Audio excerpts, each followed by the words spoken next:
President Trump continues to throw tough talk at North Korea, saying the country will, quote, regret it fast if they continue to threaten U.S. territories and allies. Our Washington, D.C. Bureau Chief Ross Palumbo, the one and only South Florida reporter based in our nation's capital, joins us live tonight with the latest. Ross.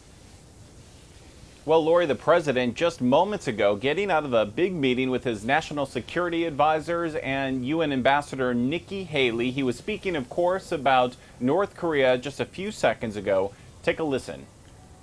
Thank you, everybody. We had a very good meeting. We talked about North Korea, as you can imagine.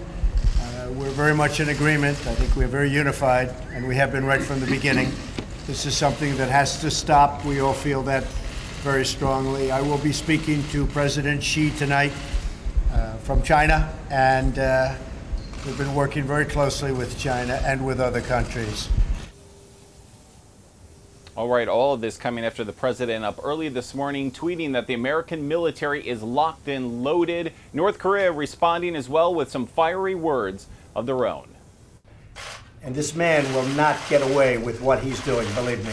The president issuing yet another warning this afternoon from his golf course in New Jersey. Or if he does anything with respect to Guam or any place else that's an American territory or an American ally, he will truly regret it, and he will regret it fast. Today, as U.S. B-1 bombers arrive in Guam, and as Japan repositions its Patriot missiles, an earlier shot over the bow.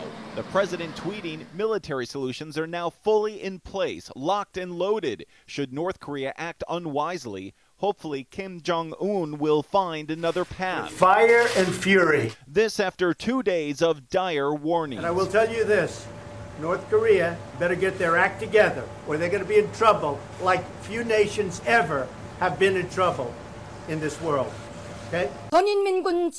Now, after North Korea threatened historic enveloping fire on Guam from 4 simultaneous missiles, the regime today saying Trump is driving the situation on the Korean peninsula to the brink of nuclear war, making such outcries as the U.S. will not rule out a war with the DPRK. The president, in fact, has not ruled out a preemptive strike. We don't talk about that. I never do. But despite this rhetoric, criticism from Congress, I think strong language is appropriate. I think dangerous rhetoric, however, is not. U.S. Defense Secretary James Mattis himself, the tragedy of war is well enough known, is stressing the need to avoid war. The American effort is diplomatically led. It has diplomatic traction. It is gaining diplomatic results. And those results apparently are coming. Our sources here in Washington are telling us that the back-channel conversation with North Korea is progressing well.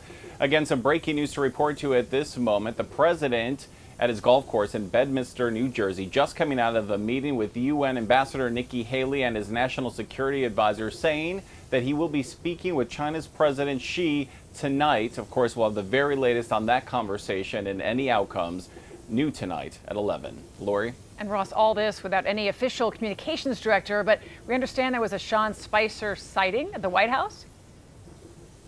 There was a Sean Spicer sighting. Take a look at the video. As you know, back behind me, the renovations have been ongoing here at the White House. That's one of the reasons the president says that he had to go to his golf course. Sean Spicer, you'll remember, did resign when Scaramucci came on board. And even though Scaramucci left some 11 days later, Sean Spicer managed to outlive him. Spicer won't be back in that role. He's only here to the end of August, and he's just been hanging out at the property until then. All right, taking on a few different roles, and decorator-in-chief there. Okay, Ross Palumbo live. Thank you.